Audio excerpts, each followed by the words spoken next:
Buen día. En el nombre del Padre, del Hijo y del Espíritu Santo. Amén.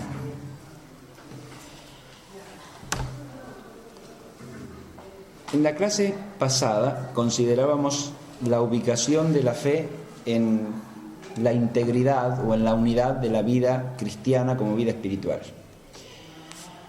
Hoy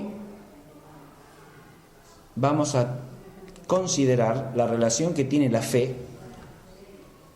que pertenece esencialmente al orden sobrenatural, con la razón humana, considerada como lo que especifica la naturaleza del hombre.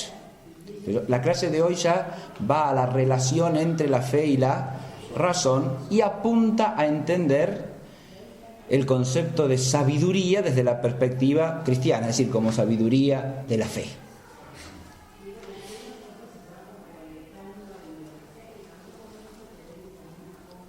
Este último punto es la conclusión de la clase y lo vamos a preparar por medio de dos vías, que serían los puntos 1 y 2 de este temario. En primer lugar, vamos a ocuparnos de la relación esencial entre fe y razón. Y en segundo lugar, de las dimensiones dinámicas, podemos decir, de la relación fe y razón. El tema de la relación esencial entre fe y razón es un tema que en principio tiene un contenido nuclear de carácter dogmático, porque ha sido tratado, ha sido abordado y definido en sus elementos principales por el Concilio Vaticano I en la Constitución Dei Filius, que se ocupa precisamente de la fe católica y procura esclarecer la relación esencial entre fe y razón a la luz de la revelación. Por lo tanto, enunciando lo que son principios de fe para todo creyente acerca de la fe y de su relación con la razón.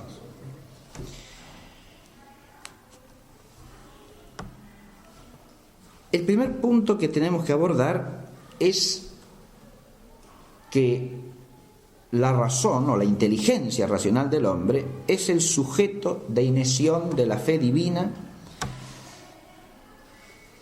y resulta elevada sobrenaturalmente por ese don de la fe.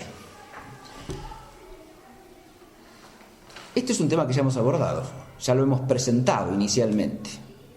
¿Qué quiere decir esto de que la inteligencia racional es el sujeto de inesión de la fe divina?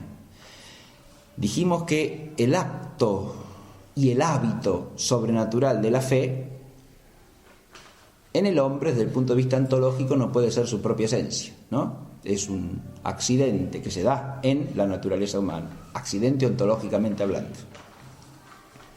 Es decir, no se identifica con nuestro ser sustancial, sino que es algo que se da en nuestra realidad sustancial.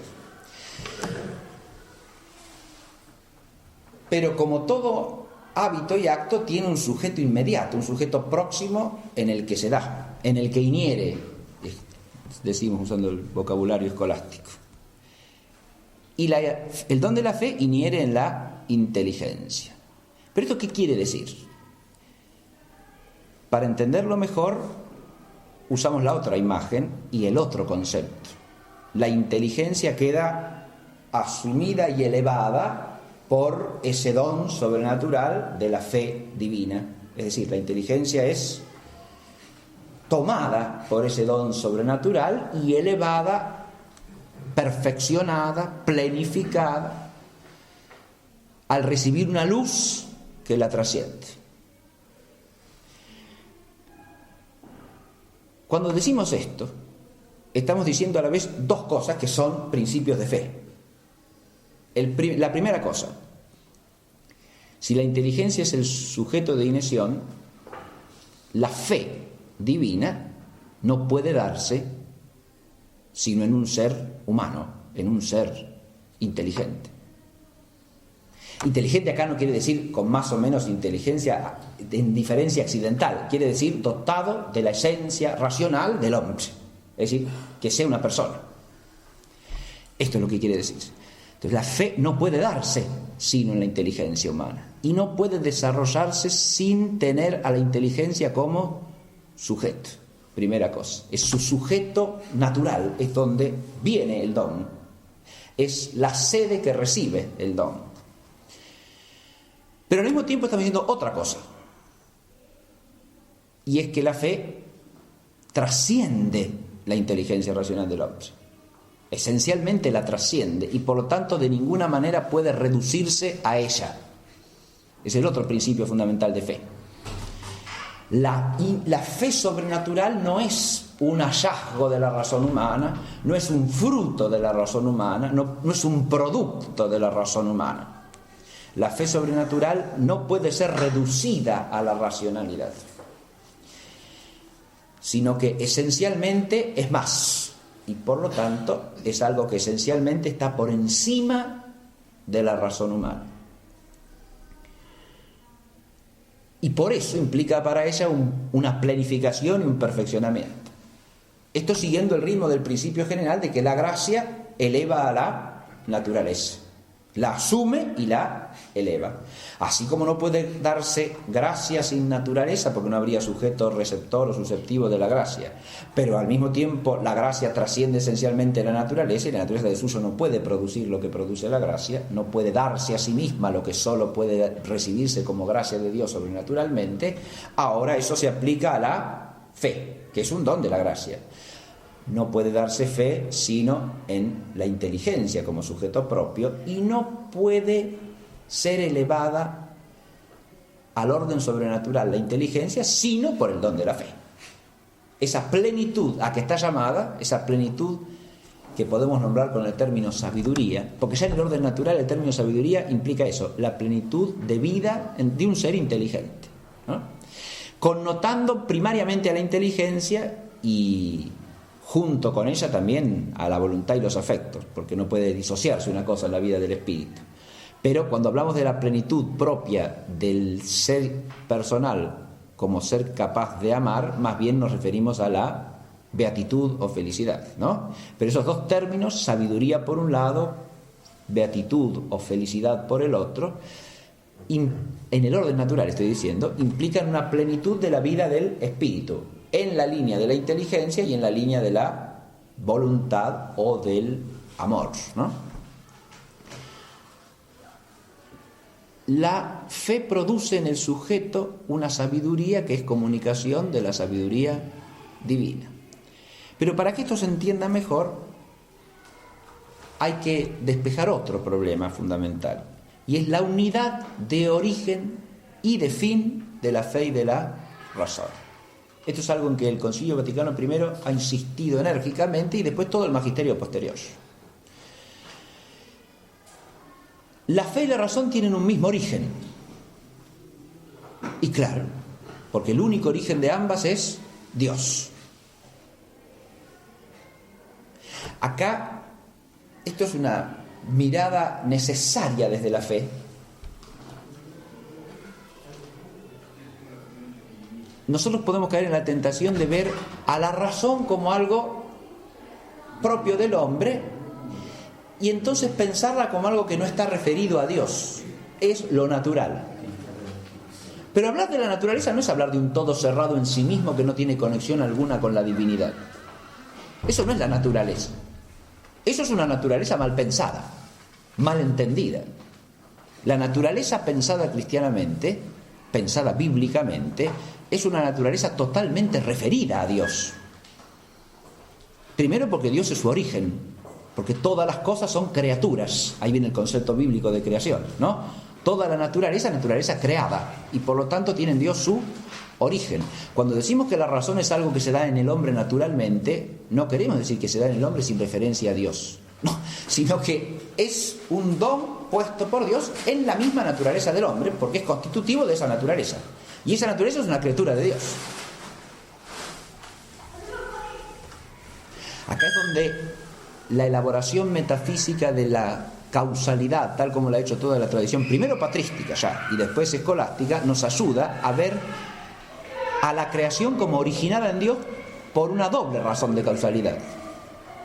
Primero, porque Dios es la causa eficiente, es decir, la causa eficiente primera que hace ser todas las cosas. Y hace ser también al hombre y a su racionalidad. pero además porque Dios es la causa ejemplar.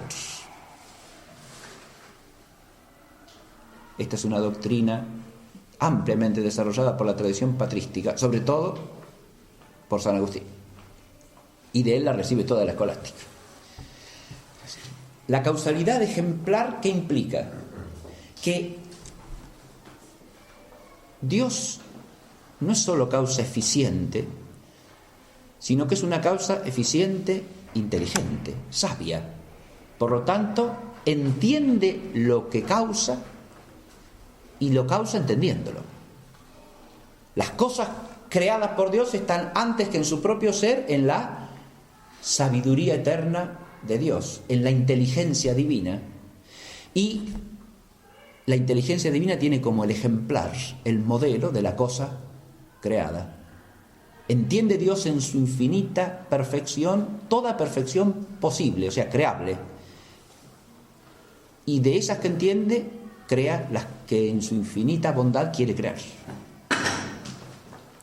Esta ejemplaridad, de nuevo, nos ayuda a ver que toda cosa de la realidad natural en su origen está vinculada a Dios, de una manera análoga como la obra del artista humano está vinculada al artífice. No solo porque la ha causado eficientemente, sino porque la ha causado ejemplarmente, inteligentemente. La forma, la determinación esencial está antes en la inteligencia que en la cosa, y pasa de la inteligencia a la cosa.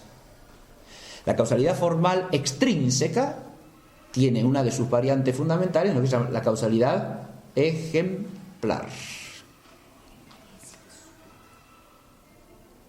En la tradición escolástica, este tema de la causalidad ejemplar está en todos los grandes escolásticos. En todos ellos. En San Alberto, en Santo Tomás, en San Buenaventura, que lo desarrolla con una gran amplitud y lo constituye en el eje de toda su elaboración filosófica y teológica. Y también en Duns Scotus. Duns Scotus le agrega algo que quiero decir para terminar con esto de la causalidad ejemplar, algo que es interesantísimo y hermoso. Porque en los demás la idea de la forma o del ejemplar, de la razón eterna, como dice Santo Tomás tomando la expresión de San Agustín, hace alusión a la determinación esencial de las cosas. La razón de ser de hombre está en la inteligencia divina antes que en el hombre creado. Sí. Pero Duns Scotus entiende que la esencia no se reduce a la esencia común, es decir, la esencia específica o genérica de todas las cosas, sino que cada singular creado por Dios tiene una determinación esencial propia, que nuestra inteligencia no puede captar conceptualmente. Formamos conceptos de la esencia común, de hombre, de árbol, de piedra, etc. Pero no de la esencia de cada singular. Esa, sin embargo, está en la inteligencia divina eternamente. De modo que cuando Dios crea cada cosa singular, la crea ejemplarmente también, es decir, teniendo en su inteligencia infinita esa determinación última, singular, que hace ser a cada cosa singular eso que es singularmente. Esta es una doctrina magnífica, sobre todo cuando se refiere a los seres personales, y es donde más cabe entenderla y mejor aplicarla. En las realidades puramente corporales o físicas está el tema de la individuación física, ¿no? Y es obvio que en la medida en que nosotros descendemos en la perfección esencial, la individualidad es hasta menos relevante desde el punto de vista ontológico. Porque un fragmento de cualquier ente inorgánico tiene una individualidad mucho menos destacada que un ser viviente, por ejemplo, que por su unidad orgánica tiene una singularidad mucho más perfecta desde el punto de vista ontológico. Si yo pienso un vegetal cualquiera, una plantita, lo que sea, o incluso la unidad que es la célula, tiene una estructura orgánica que le da unidad al singular, cosa que no tiene un fragmento cualquiera de un ser inorgánico, ¿no? Eso se manifiesta inclusive en el hecho de que solo los seres orgánicos tienen figura corporal propia, ¿no? Mientras que los seres inorgánicos pueden tener cualquier figura en principio, ¿no? cuando uno va en el mundo inorgánico hacia lo que se llama microfísico, ahí ya se puede encontrar también cierta singularidad determinada a nivel de lo que podría ser la constitución del átomo de cada elemento, pongamos por caso, ¿no? Que ese ya no puede tener cualquier dimensión ni cualquier figura, ¿no? Pero hay que ver si tiene figura en el sentido propio, ¿no? Es otra cosa. Ahora, lo que quiero decir acá es que si nos situamos en esta perspectiva de la causalidad eficiente y de la causalidad ejemplar divinas, toda cosa creada está referida a Dios. Y toda naturaleza está referida a Dios, desde su origen. Ahora bien, la fe y la razón tienen el mismo origen, que es Dios. Dios es origen de la razón como creador de la naturaleza humana, nada más y nada menos. Y es origen de la fe como elevador de la creación al orden sobrenatural y como salvador y como Señor del hombre y de la creación entera por la mediación de Jesucristo. Acá digo otra cosa más. San Buenaventura, al hablar de la causalidad ejemplar, la aplica también al orden sobrenatural. Y en el orden sobrenatural hay un ejemplar, que es Cristo. Cristo es el ejemplar de toda la creación sobrenaturalmente. Pero ese ejemplar sobrenatural es también el ejemplar anterior a todo ejemplar natural, según San Buenaventura. ¿Qué quiere decir esto? Que Dios pensó primero la humanidad de Cristo. Y en ella pensó la humanidad de Adán. O sea que Adán tiene su ejemplar en Cristo hombre. El primer Adán, según San Buenaventura, es posterior en el orden de la ejemplaridad al segundo Adán. Porque fue hecho por Dios teniendo en su mente, en su inteligencia divina, como prototipo de hombre, no al hombre Adán, sino al hombre perfecto que es Jesucristo. Bien. De manera que acá, si lo vemos de ahí de nuevo, adquiere mayor unidad todo, ¿no? Porque lo ejemplado naturalmente está referido y está de alguna manera contenido, como en su arquetipo primero, en lo ejemplar sobrenatural.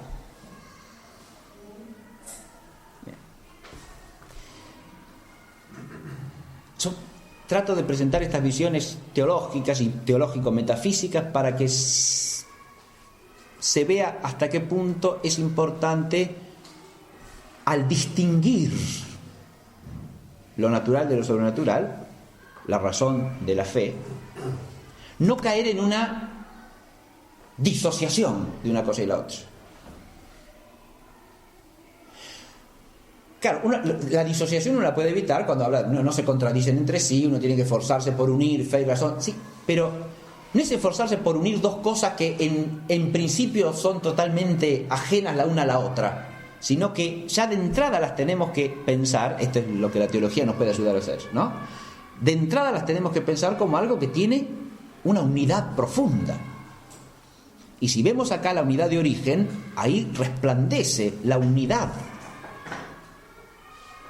originaria, primordial, arcaica, para decirlo en griego, es decir, unidad en la arjé, que es Dios, ¿no? De la fe y de la razón. Pero además tiene unidad de fin. Claro, tiene unidad de destino. No son dos cosas que marcha cada una hacia su propio fin. No.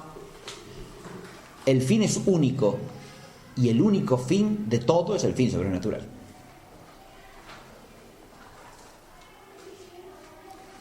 Toda la creación tiene un único fin. Ese fin es el fin del designio eterno y total de la creación, o de Dios sobre la creación. Y ese fin es sobrenatural. Y no se puede conocer sino por la fe.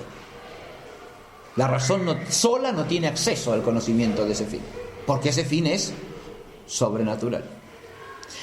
Pero además, las dos tienen un mismo fin por esencia, un fin propio, digamos, que es coincidente. Y ese fin propio coincidente es la verdad. Esto lo dice la misma Constitución de Filius. Tanto la fe como la razón son conocimientos que se ordenan, o vías de conocimiento que se ordenan al mismo fin propio. Esto tiene que ver con el sujeto de inhesión de la fe, que es la inteligencia, que dijimos al comienzo, ¿no? Cuando decimos que la fe inhiere en la inteligencia, estamos diciendo que tanto la inteligencia racional como la fe cooperan a un mismo fin, que es el conocimiento de la verdad. Ese es el fin común. Bien. De esta unidad de origen y de fin se desprende una consecuencia primaria, es que no puede haber contradicción entre la fe y la razón. ¿Y no?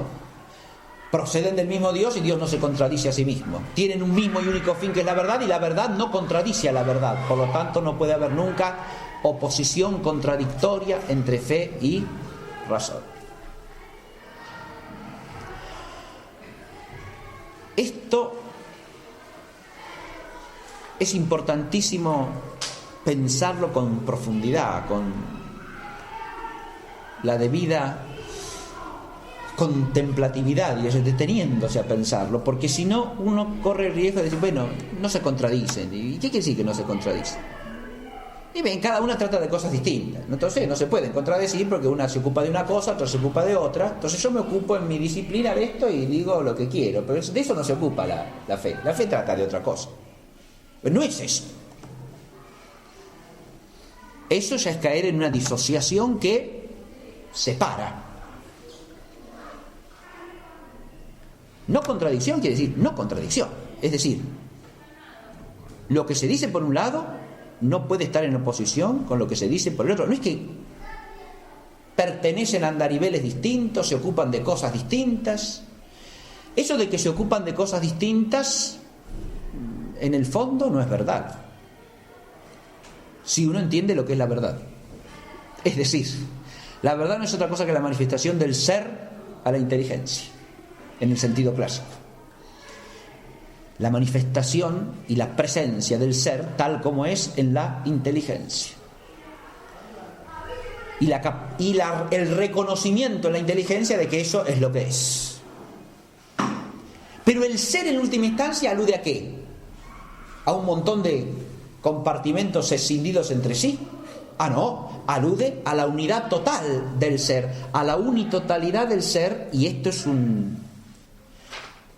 una noción, un concepto que se relaciona directamente con una visión teísta de la realidad. No digo solamente bíblica, pero sí teísta. Es decir, si no hay un único principio que funde la totalidad de la realidad, uno puede pensar que la realidad no tiene unidad. ¿Está claro lo que digo?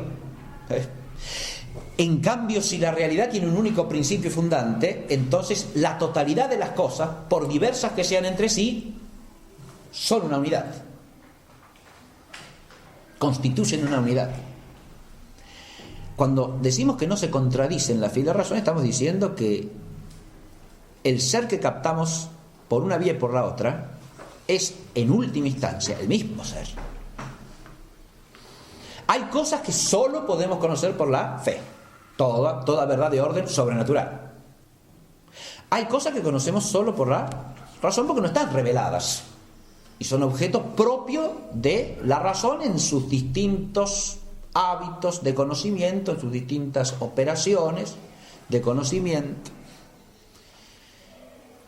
Y hay una zona intermedia en la que fe y razón coinciden en el objeto material, porque hay verdades que podemos conocer por la razón, pero que están también reveladas. Así que tampoco es totalmente cierto decir que se ocupan de cosas distintas. Se ocupan de cosas distintas, sí, en parte, pero primero esto no quiere decir que se ocupen de realidades separables en su ser. Y segundo, tampoco es totalmente cierto que no haya verdades en que la razón y la fe convergen. Porque además de esas verdades que son objeto material común, o sea que están tanto reveladas como al alcance de la razón, verdades de orden moral natural, la verdad de la existencia de Dios como causa primera de todas las cosas, nada menos, el ser personal y espiritual del hombre, que trasciende el mundo material, etc., ¿no?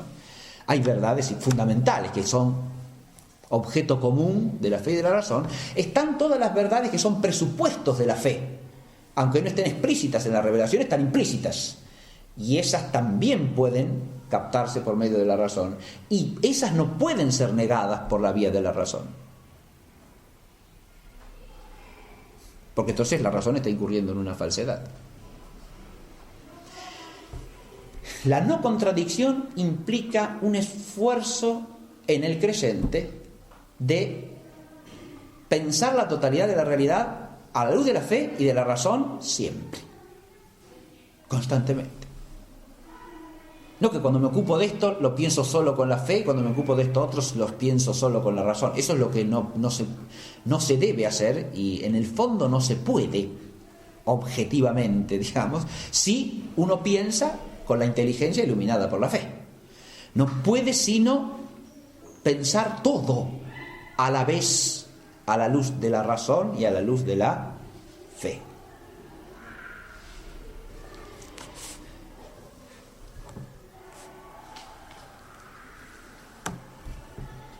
Entre fe y razón hay una distinción esencial, porque una pertenece al orden natural, otra al orden sobrenatural. Una diferencia de jerarquía, una diferencia esencial, y por lo tanto una irreductibilidad mutua. Pero hay una proporción entre ambas, porque se trata en los dos casos, como dice el magisterio, de vías de conocimiento. Entonces hay cierta analogía de atribución entre una y la otra. ¿Qué queremos decir con esto? Que son dos participaciones distintas en el fondo del mismo analogado principal, que es la sabiduría divina. A ver si nos entendemos. El hombre como ser inteligente es ejemplado por Dios. ¿Esto qué quiere decir? Que participa de una perfección que Dios piensa eternamente. Pero toda perfección creable es participación de alguna perfección que se da en Dios de modo absoluto, absolutamente perfecto. Eso cuando se trata de simples perfecciones, como el ser espiritual, o el ser inteligente, o el ser sabio. Se llama simples perfecciones aquellas que en su propia razón de ser no implican la limitación del ser creado o la limitación de la materialidad, por ejemplo, ¿no? Ser piedra no es una simple perfección. Ser hombre tampoco. O sea, Dios no puede ser ni piedra ni hombre. Pero ser inteligente es una simple perfección. Dios es inteligente, infinitamente. ¿Está claro? Ser sabio es una simple perfección. Ser bueno es una simple. Ser ente sustancial es una simple perfección. Y así sucesivamente. Esas son las que se pueden analogar al ser divino. Una vez que entendemos esto, entendemos que toda simple perfección que se da en el ente finito, en el hombre, por ejemplo, es una participación de esa simple perfección como se da en Dios. Si razón y fe son participaciones en el ser inteligente, ¿no? Son participaciones esencialmente distintas, pero de lo mismo, o sea, de la inteligencia divina. Una es una participación por naturaleza que se da en el ser del hombre, otra es una participación sobrenatural que se da también en el hombre. Pero son dos participaciones de lo mismo. Entonces hay cierta analogía a su vez entre los dones por los que se participa, el de naturaleza y el sobrenatural. Hay cierta proporción entre ambos. No son dos cosas absolutamente heterogéneas entre sí, porque en última instancia tienen el mismo primer analogado. Hay una analogía del creer. Hay una analogía del creer que es importantísimo esto entenderlo. La racionalidad humana no implica creer. Pero claro que sí. ¿Hay un creer de orden natural? Sí, señor. ¿La naturaleza racional no tiene nada que ver con el creer? ¿Y cómo no? Tiene muchísimo que ver con el creer. El creer no es algo solamente de la esfera sobrenatural. No. Este es el tema que desarrolló admirablemente San Agustín en dos obras fundamentales, una de Utilitate Credendi y el otro de Vera Religione.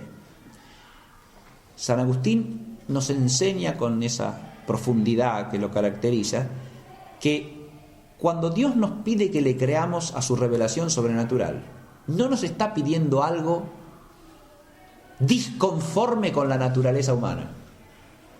Nos está pidiendo algo que trasciende la naturaleza humana, pero no algo que es contradictorio con la naturaleza humana.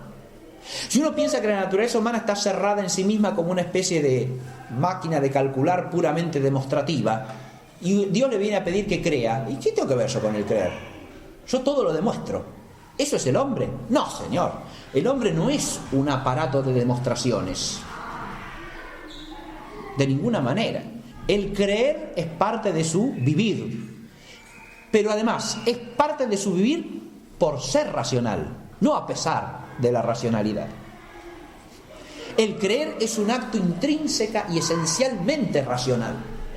Esto es lo que San Agustín nos hace ver luminosamente. Porque ¿qué es creer? Acá viene el concepto de creer. Creer no es entregarse a cualquier divagación, elucubración, no. Formar una idea caprichosa de lo que se me antoje. Eso es lo que se suele pensar hoy día cuando se habla de creer o de creencia, ¿no? Que subjetivamente cada uno se arregla como puede en las cosas que no se saben, ¿no? Entonces se imagina y se inventa un mundo para sí. Y eso es creer. No, de ninguna manera. Creer es prestar el asentimiento del juicio racional a algo de lo que no tengo evidencia directa. Si empiezo por entender esto, es prestar el asentimiento del juicio, o sea, es un acto racional, ¿no? Es prestar el asentimiento del juicio a aquello de lo que no tengo evidencia directa. Bueno, entonces es un acto intrínsecamente racional, porque un juicio solamente se resuelve con la inteligencia. Por eso dice bien San Agustín que el objeto del creer humano es un objeto que tiene que ser creíble. Es decir, racionalmente creíble. Y aquel a quien le creo también es un testigo que tiene que ser creíble. O sea, hay que hacer un juicio, pero teniendo en cuenta la credibilidad del testigo y la credibilidad del testimonio. O sea, de quién me transmite eso de lo que yo no tengo evidencia directa y de qué me transmite. Ahí vemos que el juicio de fe humana, digamos, de creer en el orden natural, está llamado también ¿a qué? A estructurarse según motivos y razones de credibilidad. Yo no le presto el asentimiento de fe a cualquiera ni sobre cualquier cosa. Pero ese asentimiento que se da en el orden natural, dice Agustín, es esencial al hombre, es necesario para la vida social y a veces es hasta moralmente exigible y obligatorio. Yo debo prestarle fe a la persona fidedigna, por ejemplo, a la persona ordinariamente veraz. No tengo derecho a no prestarle fe. Si es algo exigible incluso por la razón práctica, ¿es algo que pertenece a la vida racional o no? ¿Y qué? ¿Cómo no? Es algo fundamental en la vida humana como vida racional. Gracias a ese tipo de saber, dice San Agustín, podemos saber muchas cosas de las que no tenemos evidencia directa y que necesitamos saber para vivir de un modo plenamente humano. Si yo solamente voy a prestarle sentimiento a las cosas que inmediatamente yo percibo, estoy encerrado en el círculo de mis propias percepciones. Eso es una forma de egoísmo cognitivo, digamos así, de egoísmo nociológico, ¿no? O de, como diríamos, egocentrismo nociológico, ¿verdad? ¿Cómo? Autismo. Claro, casi. Es un egocentrismo nociológico que repugna inclusive a la naturaleza humana como naturaleza social e interpersonal, ¿no? Entonces, ¿cómo no va a ser? Fíjate, hay ahora, si me hablan de la fe divina, ahora es Dios mismo aquel a quien le tengo que creer, y lo que creo es lo que Dios me revela. Ahora, si tengo que prestarle el sentimiento de fe a un hombre veraz y sensato y bueno y honesto, ¿cuánto más se lo tendré que prestar a Dios si me consta que es Dios el que se me revela? ¿Está claro? Esta es la proporción que hay, ¿no? No son dos universos incomunicantes, sino que son dos dimensiones esencialmente distintas entre sí, pero que participan de lo mismo, que es el acto de creer. Hay un creer racional y hay un creer sobrenatural. Entonces hay una analogía del creer. Hay una analogía del conocer. Muy bien. ¿El conocimiento qué es? Yo de entrada cuando organicé esta clase dije, esta va a ser fácil, y ahora Dios mío, ¿qué va a ser? Mi intención era hacerla fácil, ¿qué va a ser? Pero la analogía del conocer es más complicada. Conocer, porque acá implicamos una noción de conocer. Fe y razón son vías de conocimiento de la verdad. Ahora, entonces son conocimiento. ¿Y qué es conocer?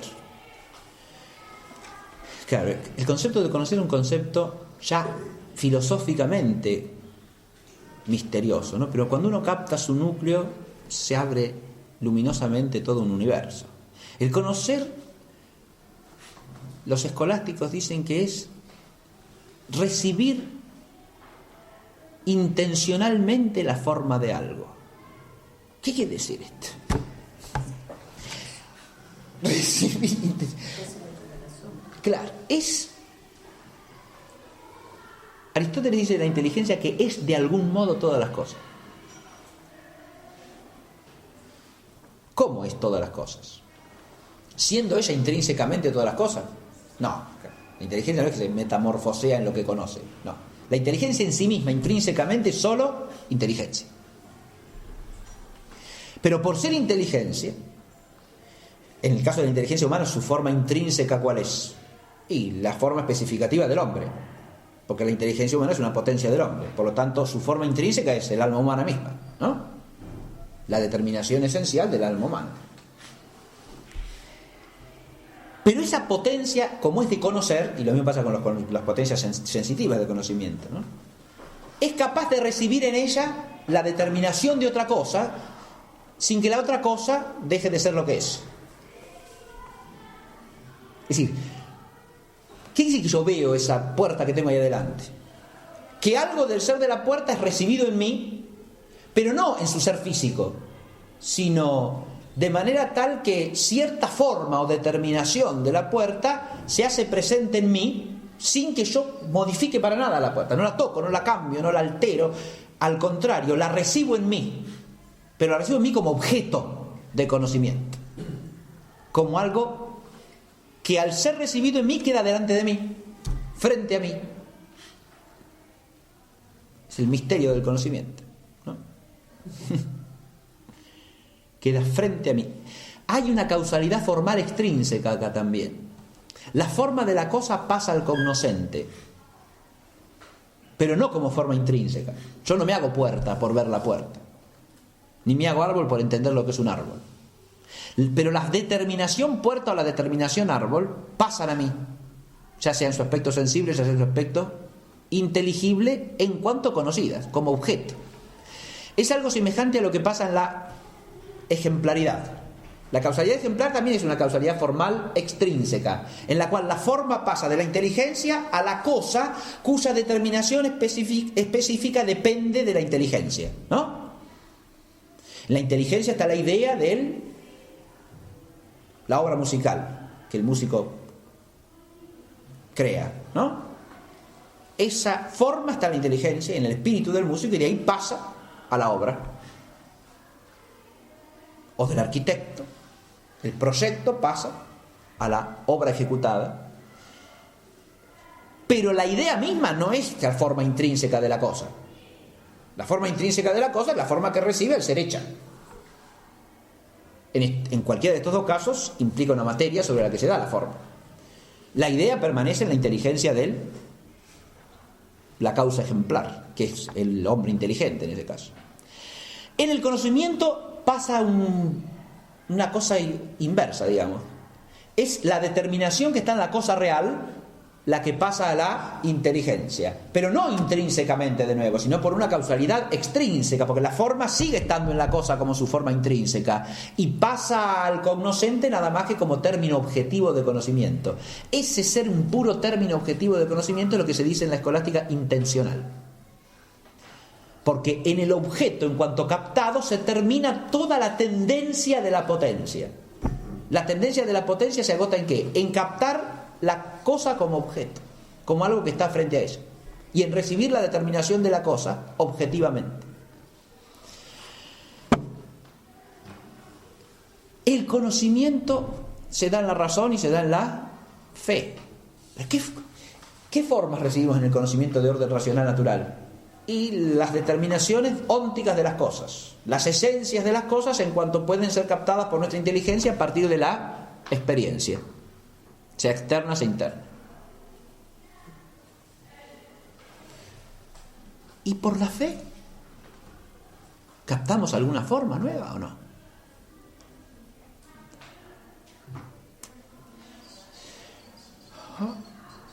Si no fuese así, no habría conocimiento de fe. Entonces, alguna determinación que tiene que llegar a nosotros por vía de la fe. Es una determinación que se nos infunde con la fe, ¿o no? Y claro, porque no puede ser adquirida por nosotros, porque si no sería de orden natural.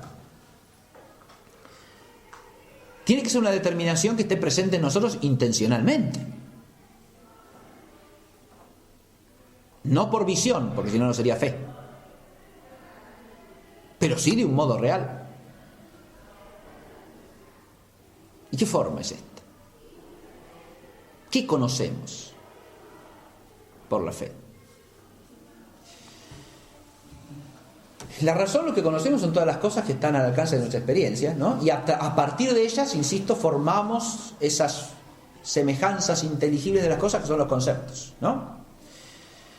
En el caso de la fe no se trata de formar nuevos conceptos, pero sí de recibir unas formas que si no nos fueran dadas por la luz, por la fe misma, no las captaríamos. Ahora, la fe tiene un objeto propio que es Dios, dijimos, ¿no? Por lo tanto, ese objeto nuevo que recibimos es Dios. ¿Cómo qué? No en cuanto lo podemos conocer racionalmente o naturalmente, sino Dios en cuanto se nos revela como el Dios que es Padre y es Hijo y es Espíritu Santo por la mediación del único mediador entre Dios y los hombres, que es el hombre Cristo Jesús. Podríamos decir que, claro, todo misterio de orden sobrenatural es una forma nueva que aparece en nuestra inteligencia por la fe. Todo misterio. Pero los misterios tienen un centro, que es Jesucristo. Y a través de Jesucristo se nos abre el misterio de la intimidad divina, que es el misterio trinitario, ¿no? Todo lo demás orbita en torno a eso. La forma nueva que primariamente captamos es el ser mismo de Jesucristo, podríamos decir. Por la fe, nuestra inteligencia es elevada para captar ¿a quién? Al Señor. Fíjense que si uno va al vocabulario de Juan, que consideramos en una clase anterior, esto parece verificarse con toda nitidez, ¿no? La fe es un conocimiento, ¿de quién? Del Verbo encarnado. Hemos visto, hemos oído, hemos tocado al Verbo de vida, dice Juan, no aludiendo meramente a la relación de experiencia humana, eso también, pero a través de esa experiencia hay la captación de una forma que es la del Verbo encarnado, que es la que produce la fe. ¿Cuál es la diferencia entre el que ve a Cristo con fe y el que no lo ve con fe? Que el que lo ve sin fe, bueno, puede verlo, oírlo, tocarlo y capta nada más que el fenómeno humano, ¿no? Pero el que lo ve con fe percibe esa forma del Verbo encarnado, esa determinación que solo se puede captar por la fe. Y en ella está como en síntesis la totalidad de las formas sobrenaturales, claro, porque al percibir a Cristo como el Verbo encarnado somos introducidos en la Trinidad y en la totalidad de la economía. Si vemos la realidad a través de estas formas, las vemos desde la fe. Y en la medida en que nuestra inteligencia está formada por esta presencia, de esta determinación del ser de Cristo y del ser trinitario es que nosotros tenemos una forma mental de fe, una forma mentis que es la forma fidei, no solo la forma rationis, la forma de razón. Esto implica también una analogía del entendimiento, del acto de entender. El acto de entender implica siempre una luz. Voy a ser breve en esto, porque si no, esto llevaría una clase entera, voy a decir ahora. El acto de entender implica la luz del entender, ¿no? Hay una luz en el orden natural, la luz natural de la inteligencia, la luz natural de la razón, se dice, ¿verdad? Muy bien. Pero ahora en el acto de fe hay otra luz, que es la luz sobrenatural de la fe, claro. Y en los dos casos estamos participando de una nueva capacidad de ver, podríamos decir, ¿no? El entender es como un ver, porque el entender es recibir el ser de las cosas como lo que es manifiestamente, es decir, llegar a captar la verdad. El fin natural de la inteligencia es la verdad.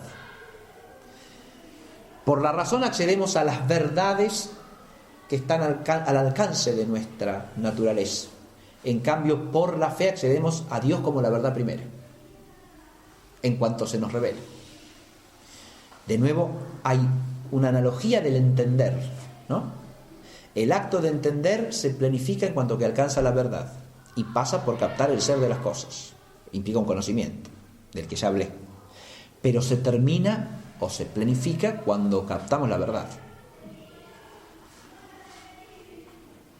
La luz de la razón nos permite captar verdades y nos orienta hacia la verdad suma, pero nos deja sus puertas.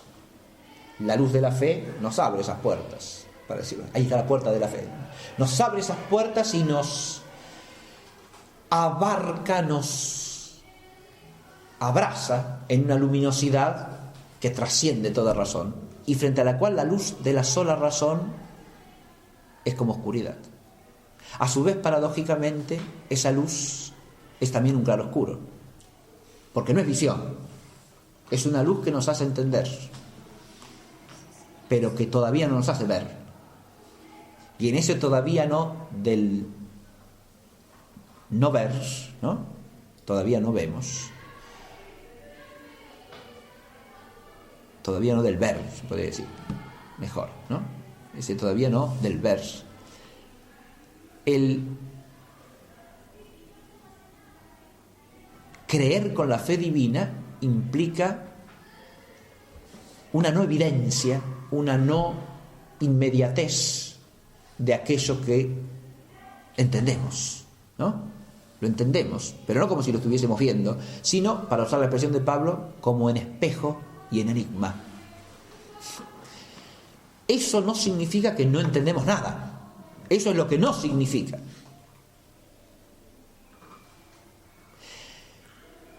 Ahí caemos en toda una vertiente deformante del concepto de fe, que cae en una especie de agnosticismo, ¿no? E irracionalismo de la fe. La fe no entiende nada, la fe no conoce nada.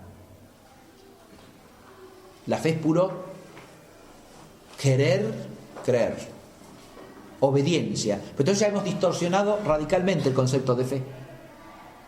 Eso no es la fe. Ahora, la fe entiende todo. Eso ya no es la fe de nuevo.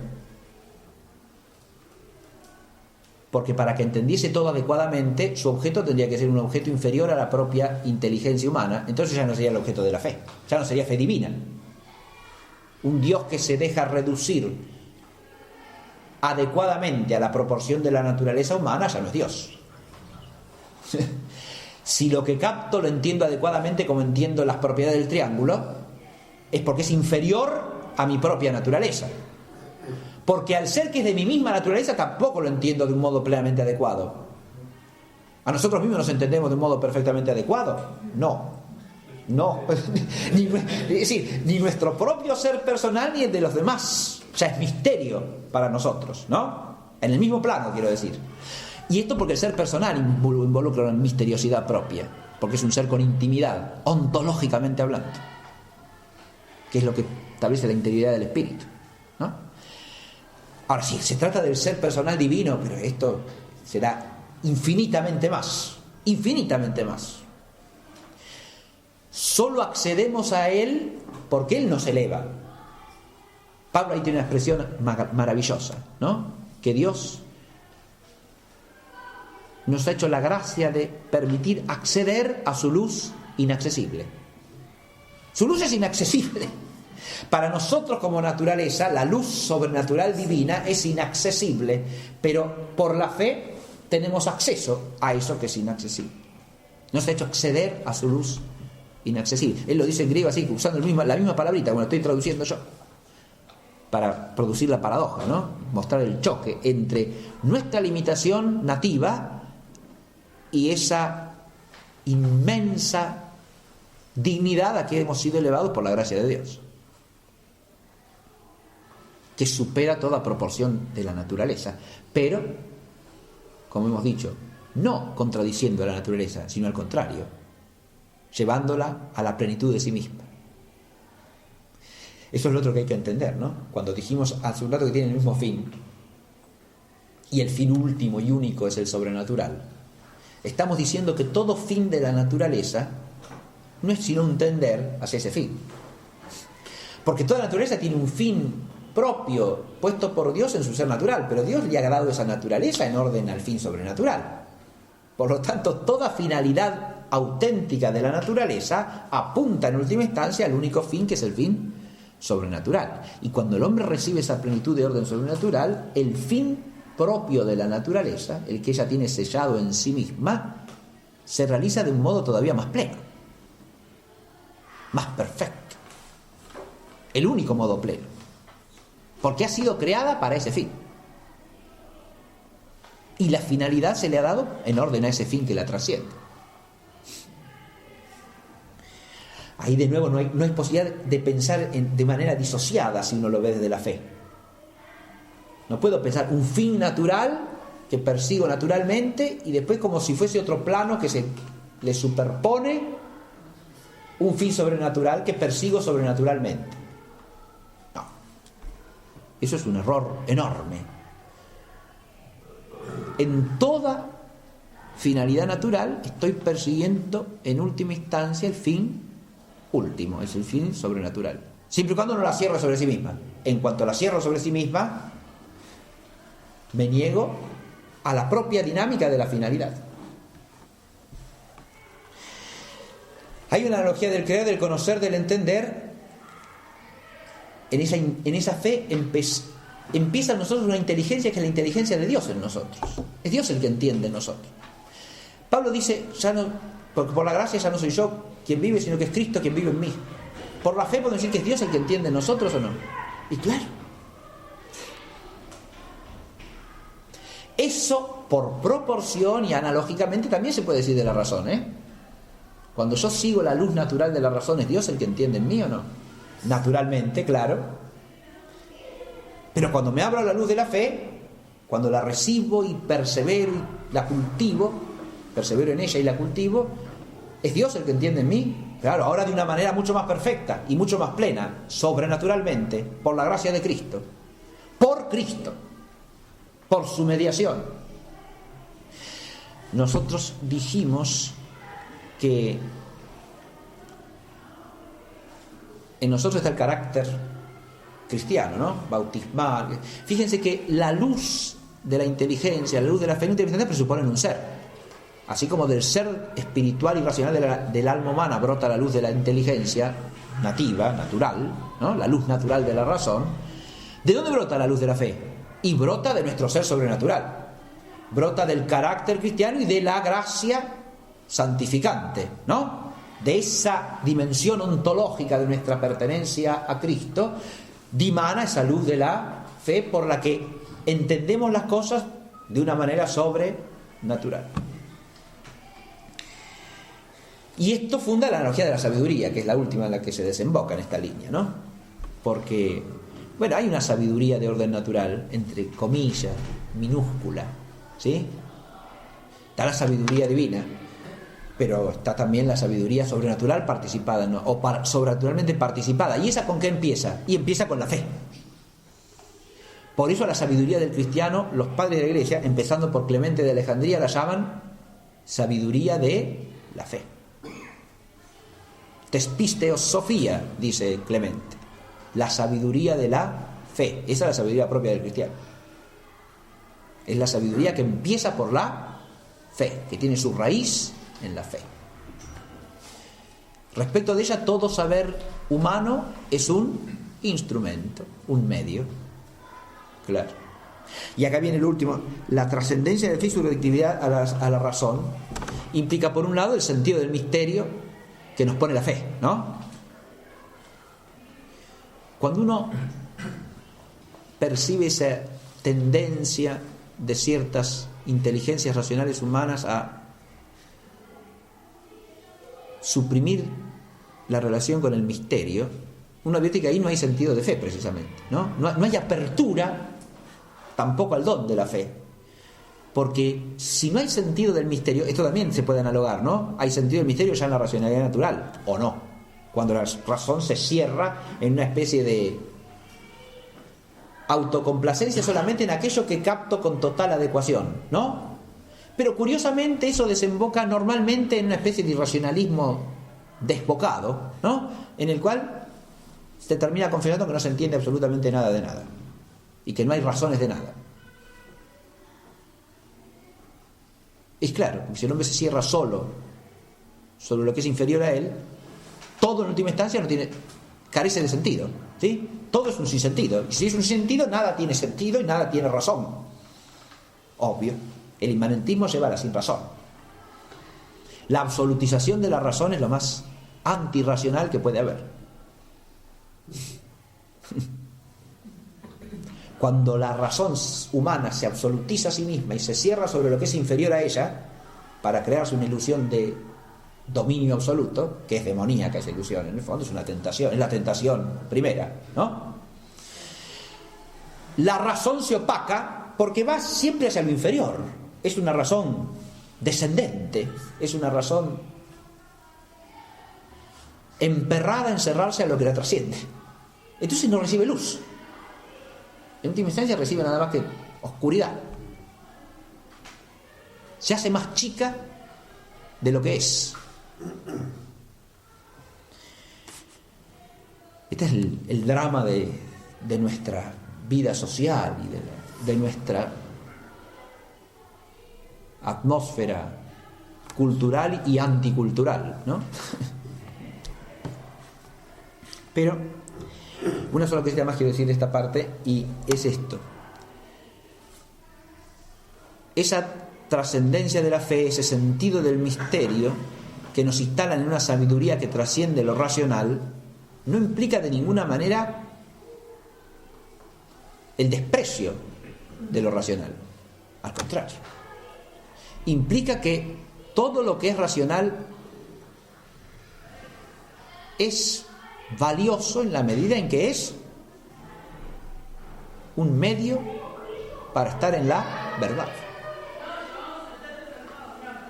Y adviértase esto: no se trata de una valoración de la racionalidad sin más se ordene a lo que se ordene, procure el fin que procure, no, sino solo en cuanto procura su fin propio, que es la verdad. ¿Está claro? Si no, de nuevo caemos en un desorden ahí, ¿no?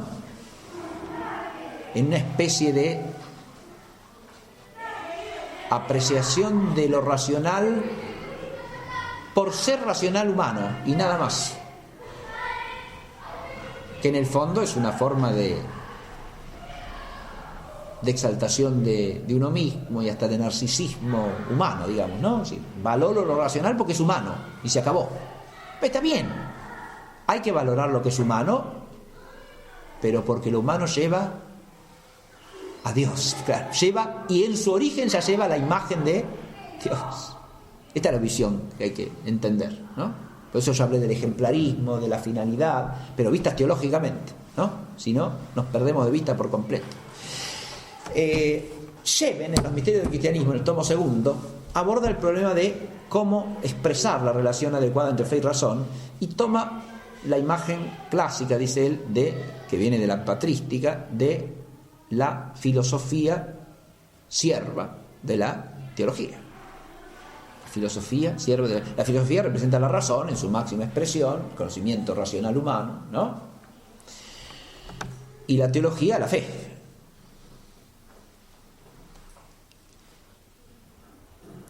Él asume esa imagen, la defiende y dice que hay que entenderla bien.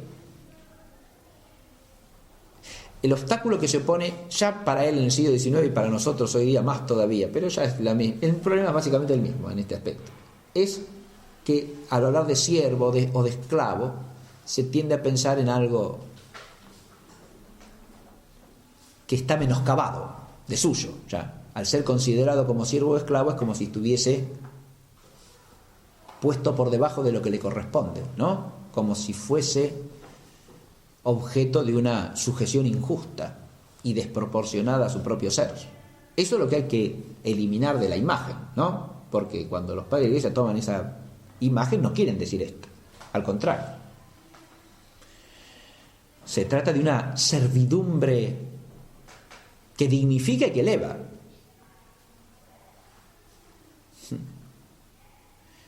Acá la paradoja es que ahí el servicio, el servir, el ser siervo, es lo que libera.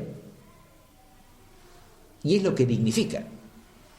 Porque habla del hombre siendo siervo de Dios, de la razón siendo sierva de la luz sobrenatural de la fe, de la filosofía siendo sierva de la teología. Scheven dice que esa imagen hay que tomarla bien explicada, con el sentido auténtico de la servidumbre recta y buena, y no injusta, sino al contrario, perfectamente adecuada y proporcionada a los dos términos de la relación.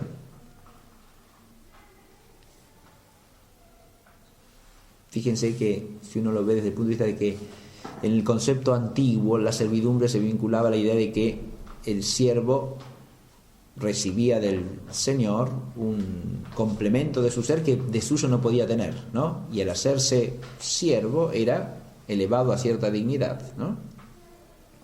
Que no tenía de suyo. Esta es la idea.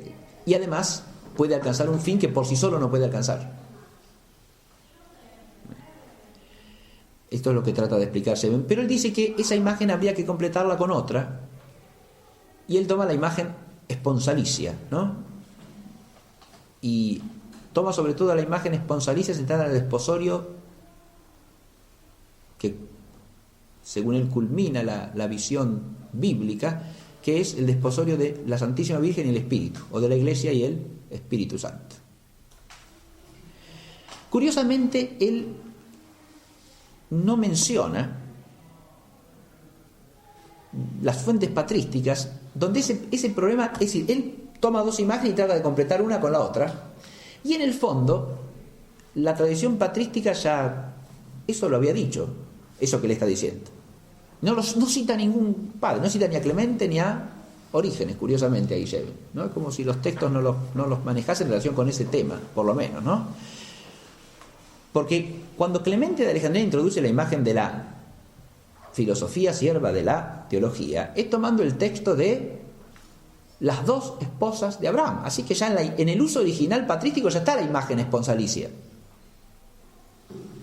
Porque lo que dice Clemente, o la imagen que introduce Clemente, la imagen simbólica que le introduce, es que la teología, o sea, lo que llama sabiduría de la fe, es como la esposa libre, y la filosofía es como la esposa sierva, esclava, es decir, Sara y Agar, ¿no? Esta es la imagen que introduce. O sea que ya en el origen están vinculadas las dos cosas, la imagen del servicio y la imagen esponsalicia, ¿no? Pero más todavía está la imagen esponsalicia en el símbolo que toma Orígenes, que es el de la bella cautiva. La mujer de pueblo extranjero que ha sido vencido por Israel, si un israelita ve una mujer de alguno de esos pueblos que por su belleza lo atrae, etc., la puede introducir como su esposa, pero primero la tiene que purificar de todas sus manchas, idolatrías, impurezas, etcétera, etcétera, para poder introducirla en el pueblo de Israel y hacerla su esposa. Esta bella cautiva, dice Orígenes, son las disciplinas de los griegos para nosotros, la filosofía entre ellos. Las podemos convertir en esposas de la inteligencia creyente, sí, pero purificándolas de toda su idolatría, de sus manchas, de sus imperfecciones, de sus errores, de los que traen del paganismo, ¿sí? De eso hay que purificar. Las dos imágenes tienden en el fondo a lo mismo. Todo el conocimiento racional, en la medida en que es auténtico conocimiento, en la medida en que es verdadero, es asumible desde la fe. Muy bien. Y la fe está llamada a asumirlo. No solo que es asumible, pero podemos hacerlo o no. No. La fe está llamada a asumirlo porque si no lo asume, no cumple con su cometido, que es iluminar la totalidad de la creación. ¿Está claro? Eso ya lo veremos en la clase próxima mejor. Y ya tendría que terminar y me falta toda la segunda parte. Bien. Las dimensiones. Pero hasta aquí he tratado de presentar la relación esencial entre fe y razón. Ahora, lo que viene a continuación lo vamos a ver en panorama, ¿sí? Así, los grandes trazos. Va a ser la parte de la clase es arquitectónica. Hacemos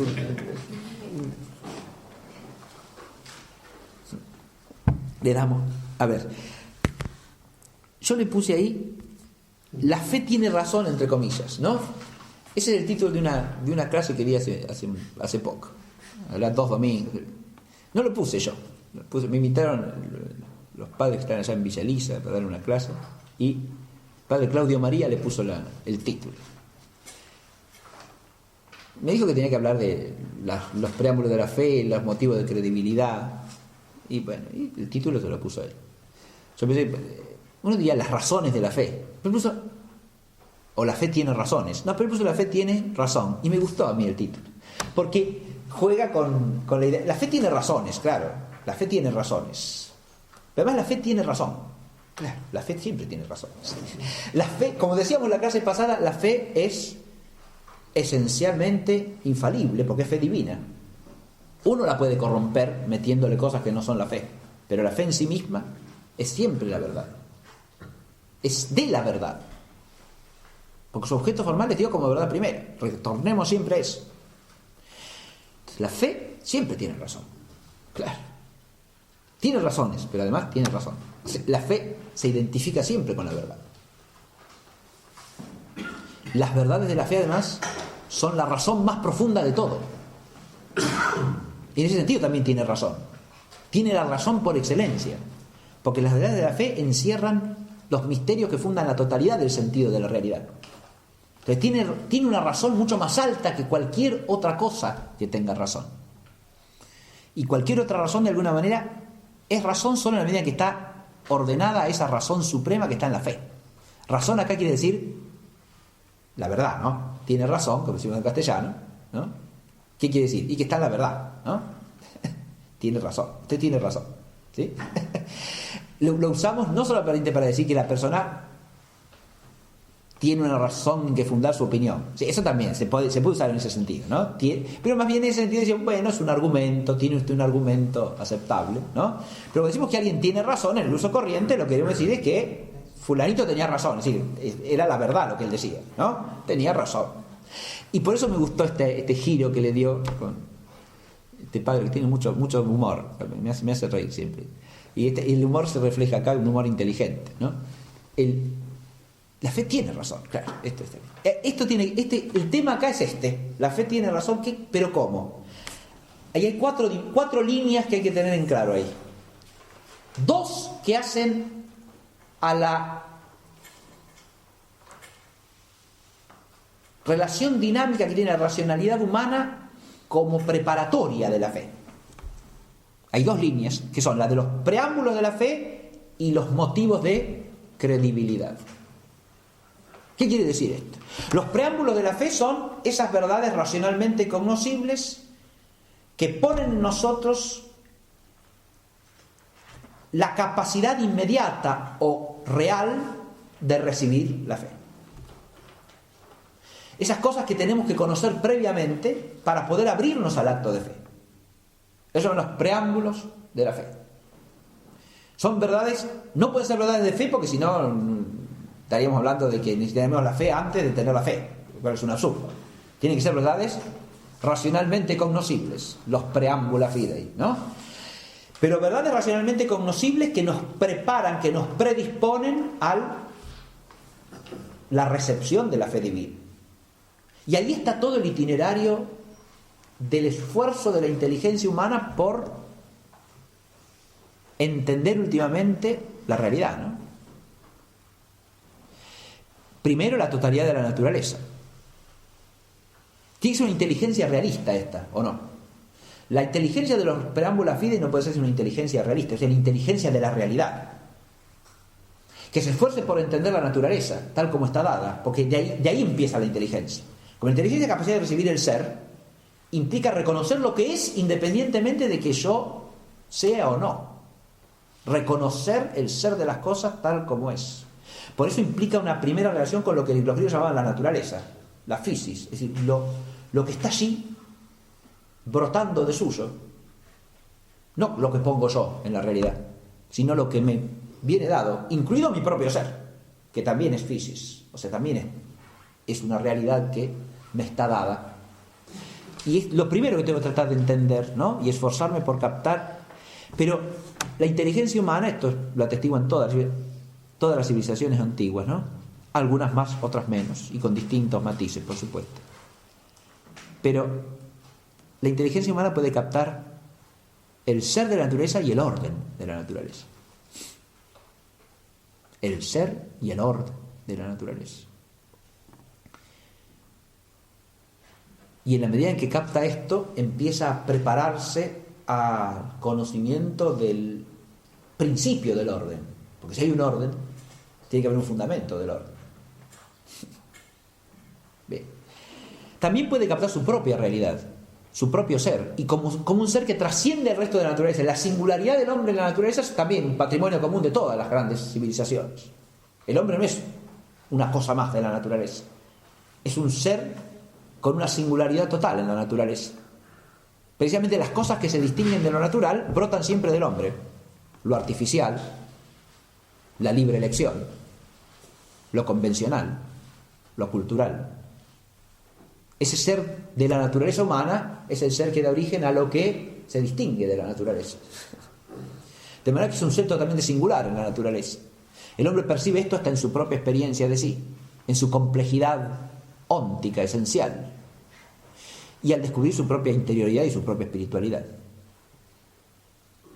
Y en esa línea el hombre puede descubrir los principios del orden, otros órdenes, no ya el orden que está en la naturaleza, sino el orden de la razón, el orden de la inteligencia, el orden lógico, el orden del lenguaje, el orden que pone la inteligencia humana, ¿no? Y por otro lado el orden moral, que es el orden que descubre al obrar voluntaria y libremente, y al reconocerme como sujeto de obligaciones, de deberes, de méritos y de culpas. Entonces descubro otro orden, que es el orden del bien objetivo, del bien honesto, del bien moral. Esos órdenes también me apuntan, por un lado, hacia una verdad suprema, por el otro lado, hacia un bien sumo. Y en la correlación entre estos y el ser mismo de la naturaleza, el hombre descubre por la vía, lo que suele llamarse la vía de la belleza, también ese llamado a una unidad última de toda la realidad, la verdad y la bondad, en ese resplandor final del ser de las cosas, que llamamos belleza, ¿no? Entonces, lo que quiero decir es que cuando hablamos de los preámbula fidei, hablamos de toda esa riqueza de la inteligencia que puede descubrir el orden del ser de las cosas, el orden de la razón, el orden, o de la verdad, el orden del bien y el orden de la belleza también. Y hacia allí apunta Dios. Por eso los preámbulos fidei, ¿dónde desembocan? Y en lo que suele llamarse el conocimiento natural de Dios, o la teología natural, ¿verdad? Bien. El hombre descubre con su razón, con su inteligencia, el ser absoluto. Descubre el ser trascendente, descubre el ser divino. Y ahí tenemos los preámbulos fidei, ¿no? Esta es la esfera de los preámbulos. Así como descubre su propia espiritualidad, insisto, y la irreductibilidad de su ser al ser material. Estas no son. Cuando nosotros decimos esto es de fe, no. Es de fe que el alma humana es incorruptible físicamente, sí. La inmortalidad del alma es objeto de fe, pero también es algo que el hombre puede descubrir por la razón, como la existencia de Dios. Estos son preámbulos de la fe, porque sin estas bases sólidas, el hombre ni siquiera se puede abrir realmente al acto de fe. Como decíamos en una clase anterior, si el hombre no tiene noticia de la existencia del ser divino, ¿cómo le voy a hablar de una revelación divina? De que Dios se revela. Este de nuevo es otro drama de nuestra sociedad actual. ¿Cómo anunciar el misterio del Evangelio en un mundo que desde este punto de vista es peor que el mundo pagano? Mucho peor. Porque el paganismo tenía noción de la trascendencia, tenía noción de la divinidad, tenía una profunda religiosidad. También con matices y diferencias entre pueblos y pueblos. Entonces, los antiguos egipcios, los antiguos griegos, los antiguos romanos, eran pueblos con una religiosidad profundísima. Por eso los padres de la Iglesia reconocen lo que se llaman los gérmenes o semillas del logos entre los paganos. Y la idea de que habían conocido ciertas verdades que los orientaban hacia el Evangelio.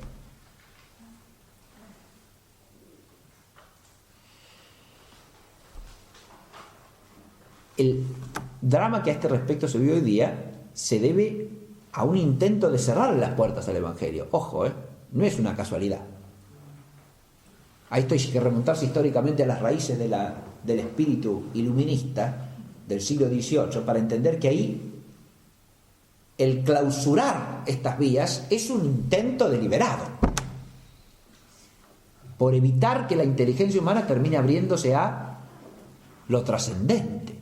Por eso la fobia antimetafísica, ¿sí? Porque todos estos preámbulos fidei suponen una inteligencia realista de alcance metafísico. Si no, no hay preámbula fidei. ¿Se entiende?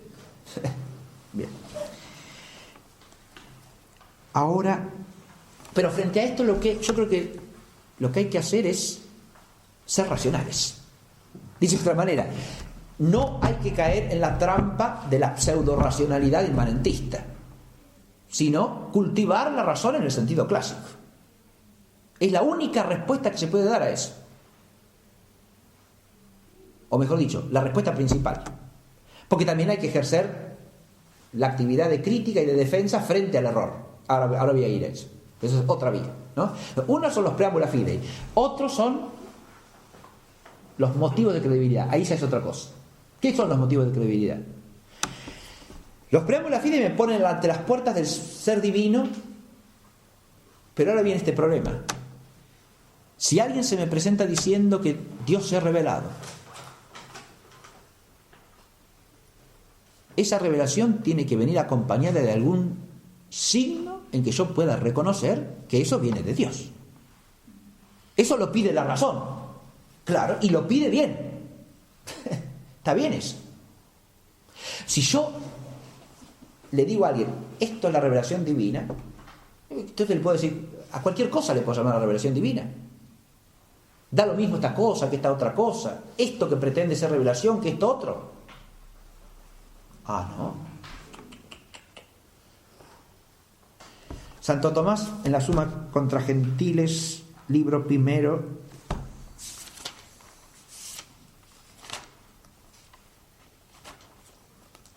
capítulo 6, dice así: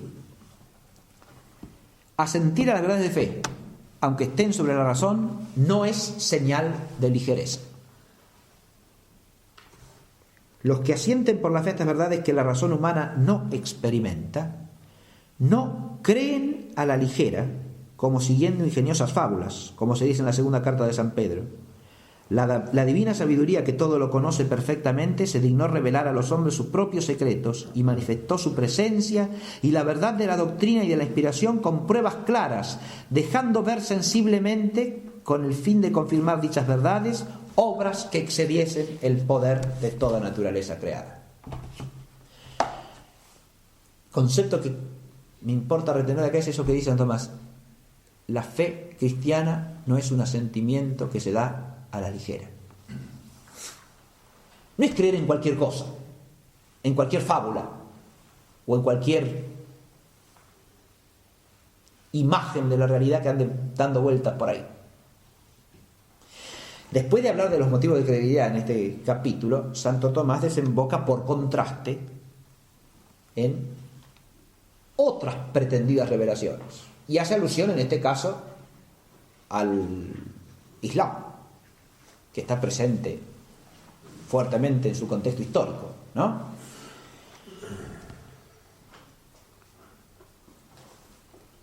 Siguieron en cambio un camino contrario a los fundadores de falsas sectas como Mahoma, que sedujo a los pueblos prometiéndoles los deleites carnales a cuyo deseo los incita la misma concupiscencia.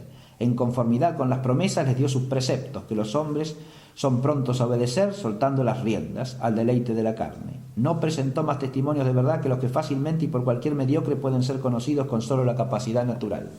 Esto no va a aparecer, no vamos a sacar en los diarios ahora porque si no... Bien, pero Santo Tomás lo que está haciendo es una confrontación entre la fe cristiana, que implica verdades sublimes que trascienden al hombre, exigencias morales que trascienden toda imaginación humana, ¿no?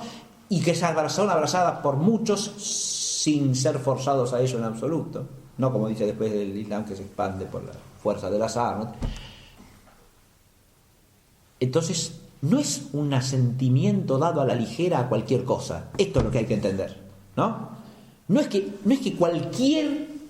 Porque hoy día la visión fenomenista tiende ¿a qué? A que cualquier creencia es lo mismo, ¿no? Fenomenista y además indiferentista. Que primero no entiende lo que es la fe divina, pero además no entiende tampoco lo que es la racionalidad del acto de fe sobrenatural. Pone a todas las creencias en la misma bolsa de... algo que no tiene nada que ver ni con la verdad, ni con mucho menos con la razón. Entonces usted agarre la que quiera. Y mejor alguna que no le cause problemas en el mundo fenoménico, obviamente, ¿no? Cuanto menos trastornos cause para la vida social que se quiere, ¿no? En el marco de un inmanentismo radical, mejor, ¿no? Ya si es una fe que empieza con cuestionamientos de estas... No, mijo, eso es...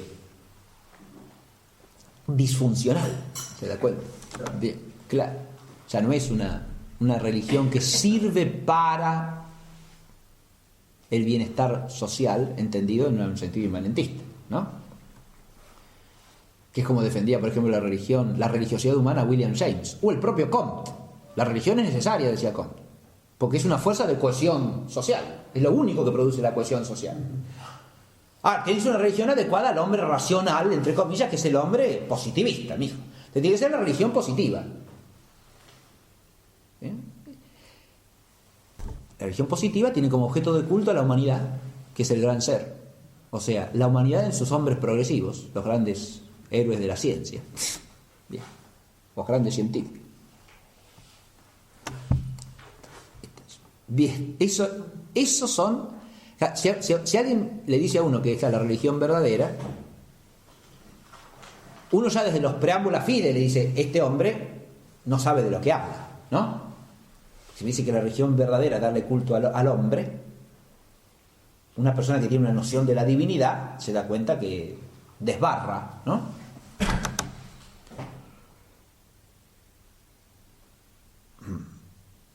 Y ese supeditar la religión sin más a su funcionalidad social inmanente es evidentemente una inversión del orden de las cosas ya a la luz de los preámbulos fidei también, ¿no? No puedo poner el bien relativo por encima del bien absoluto, el bien temporal por encima del bien eterno. Eso es absurdo. El bien humano por encima del bien divino. Hay un orden que respetar allí, ¿no? Ahora, los motivos de credibilidad, ¿con qué tienen que ver? Con que se me manifieste que eso que se me propone como la revelación de Dios viene de Dios. Este es un tema, claro, esto Yo no me di cuenta que esto iba a ser así. No, esta clase no, la verdad que yo dije, ¿qué clase? Esta es una clase así, un paseíto.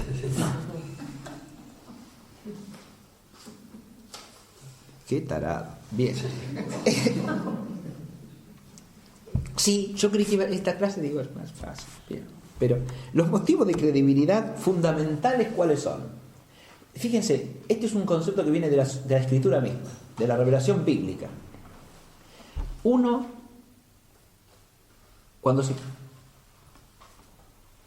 enfrenta con la revelación bíblica, advierte que Dios al revelarse da siempre signos de su presencia. Signos de su presencia. Por eso los motivos de credibilidad en toda la tradición cristiana se asocian ¿a qué? A los signos de la presencia de Dios. Los signos de Dios está acá y nos hace entender que esto viene de Él. ¿Por qué llamamos motivos de credibilidad estos? Porque la fe no es eso.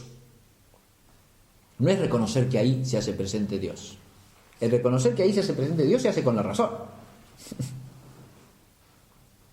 Con la razón discernimos que eso del hombre no puede venir. Que eso solo puede venir de Dios. Esto implica una noción de la divinidad, ¿no? Y una noción básicamente adecuada del ser divino. Y cuando la razón reconoce eso, ahora queda de nuevo no meramente predispuesta, sino dinámicamente orientada a reconocer la revelación divina como tal y por lo tanto a recibir la luz de la fe.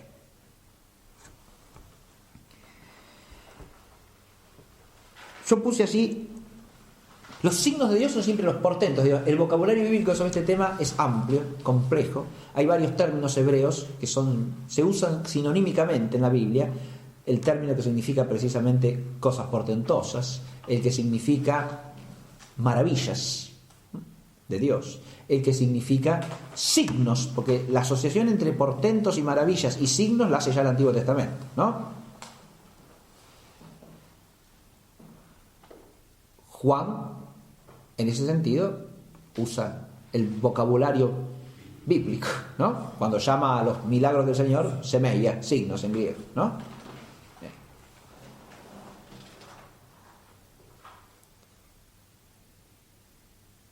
Esa asociación entre portentos y signos es fácil de entender. El portento maravilla es aquello que solo puede proceder de la omnipotencia divina. No puede ser obra del hombre, ¿no? Un portento, una maravilla, milagro, ¿no? Es algo que solamente puede proceder de la omnipotencia divina. Y la razón nos permite reconocer eso, ¿no? Discernir que eso no puede venir sino de la mano de Dios. Y por lo tanto es un signo de su presencia. Ahora, ¿cuáles son esos signos? Hay 4 rubros que puse ahí yo, que tienen que ver con la posibilidad de reconocer que en la Iglesia de Cristo, a lo largo del tiempo, se transmite la revelación divina.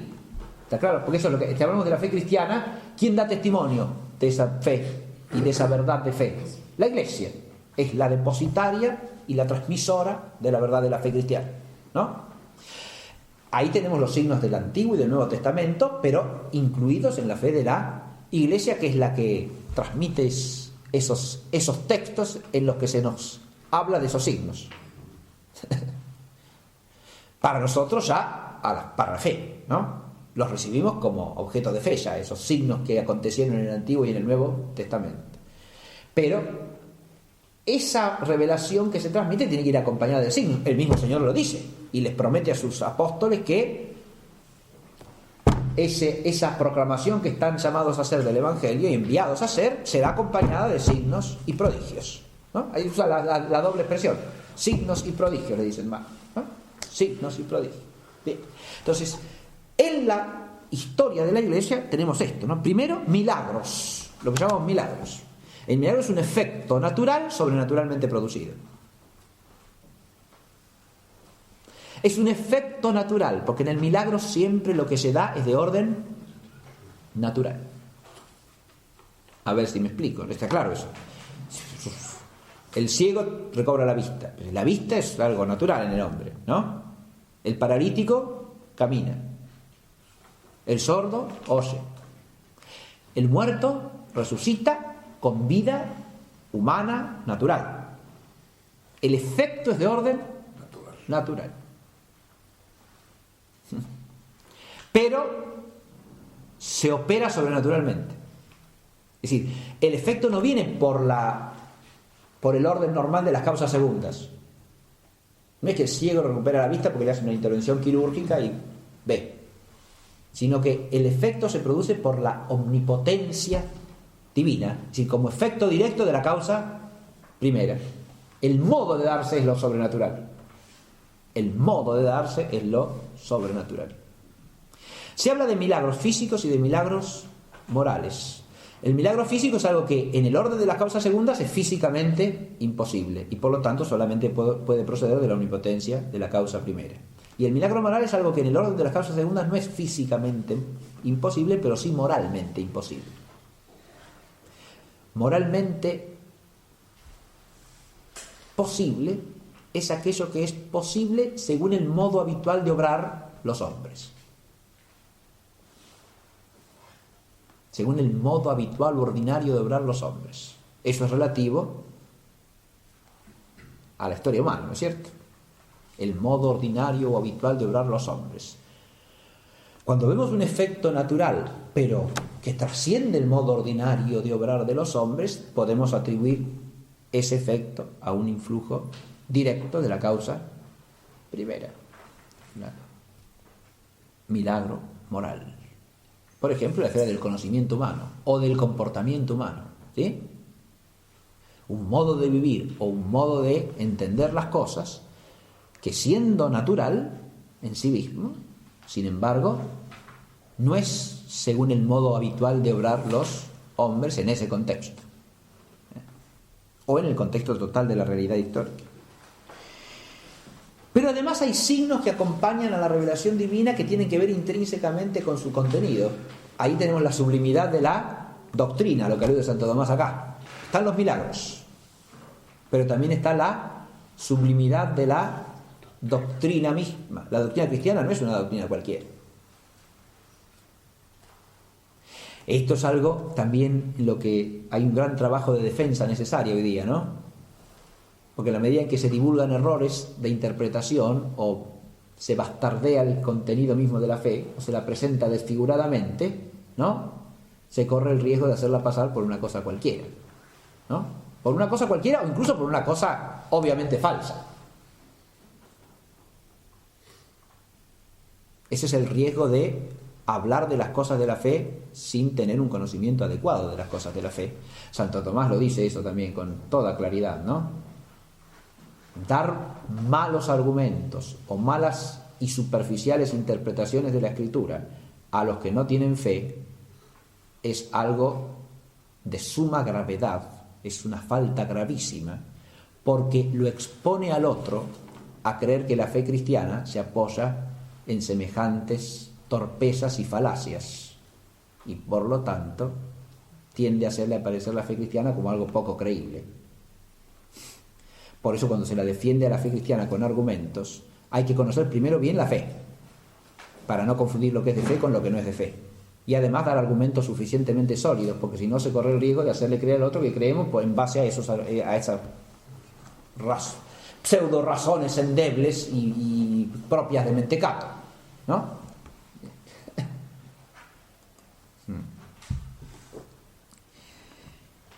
Después el resplandor de la vida de los que profesan la doctrina, otro signo, ¿sí? Es el signo de la santidad, claro. El que mira con ojos honestos y puede reconocer la vida de los santos, ¿tiene así un motivo de credibilidad o no? Y claro, es un motivo de credibilidad enorme que nos da la historia de la Iglesia, ¿no? Y la vida de la Iglesia en concreto.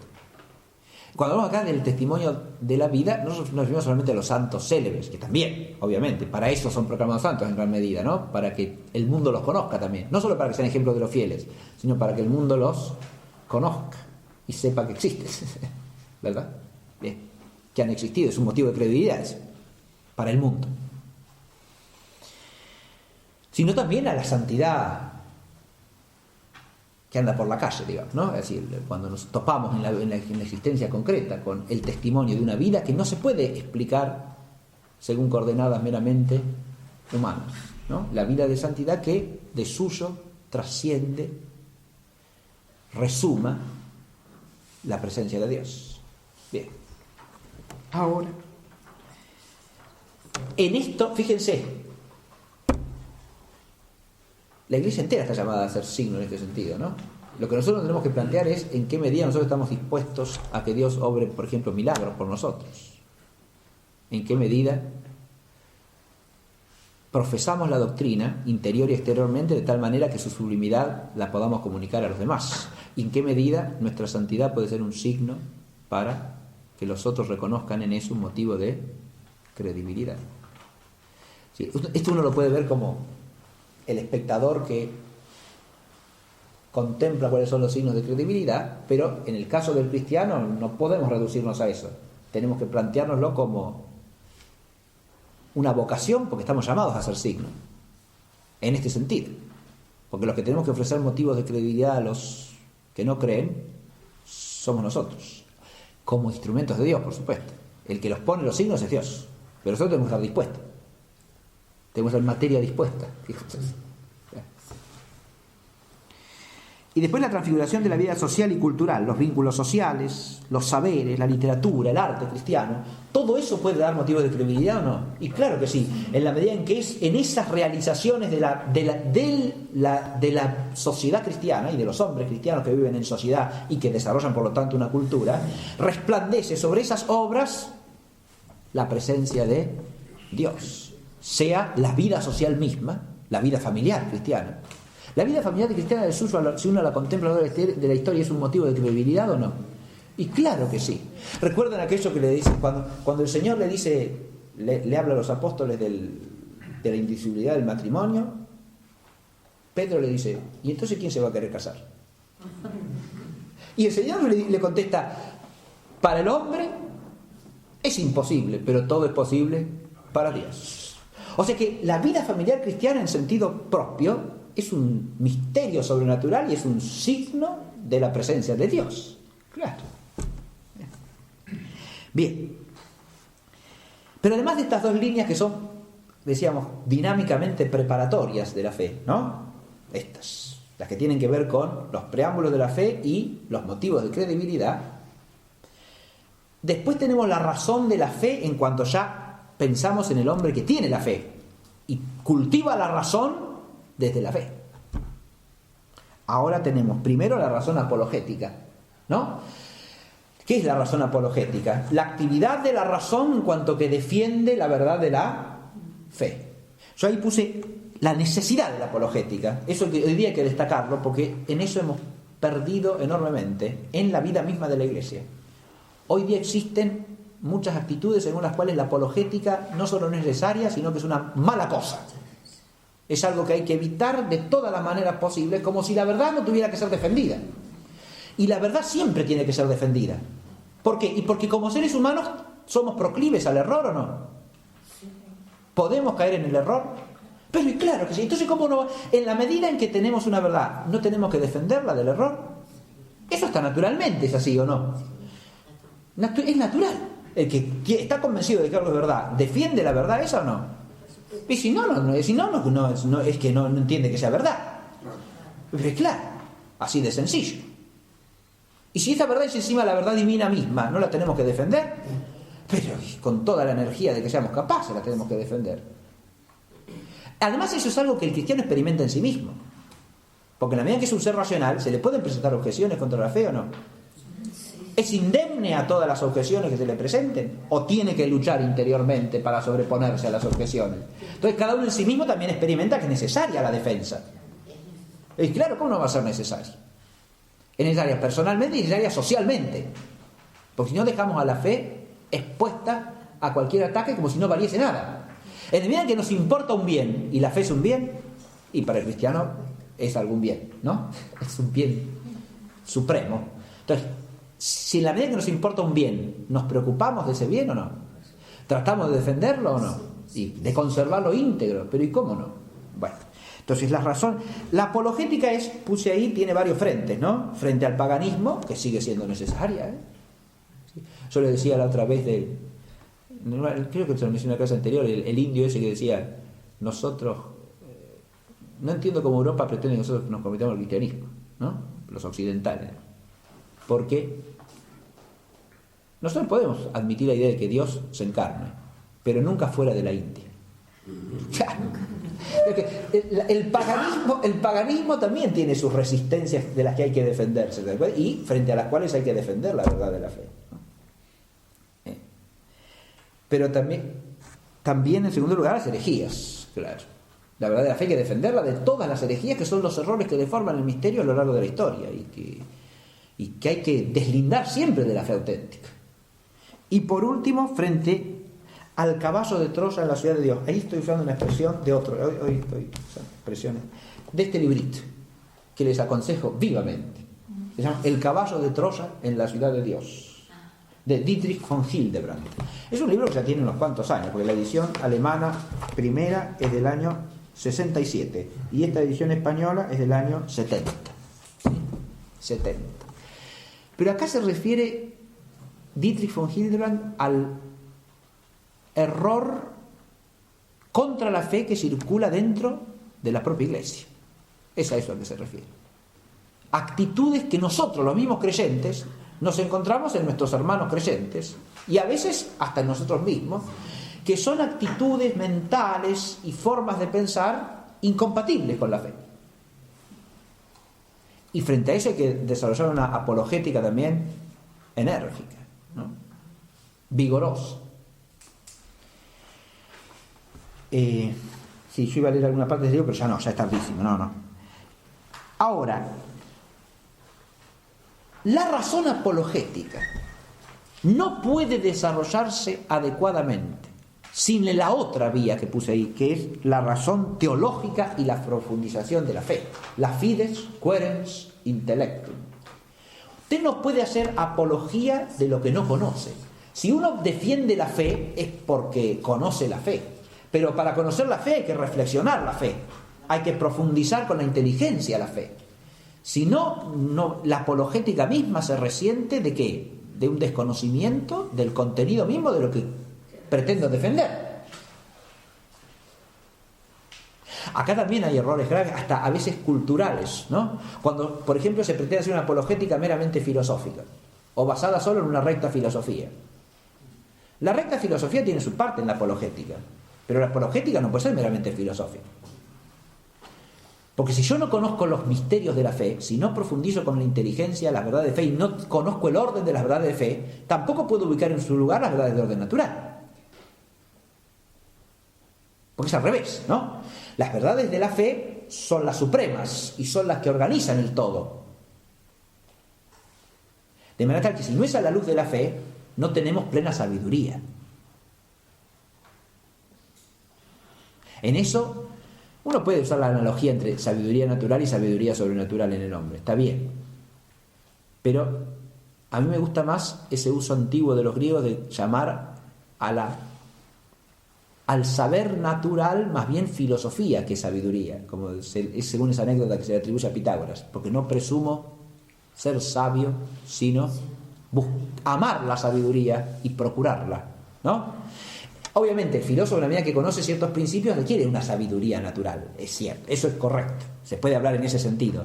Pero si uno destaca en el término filosofía la trascendencia divina de la sabiduría, apunta también muy claramente hacia esa luz que trasciende el horizonte del saber humano, porque la sabiduría es un atributo propio de Dios, y hay sabiduría en nosotros solamente en la medida que participamos de la sabiduría divina. Por eso la sabiduría de la fe es la auténtica sabiduría del cristiano. A partir de allí empezaremos la clase próxima.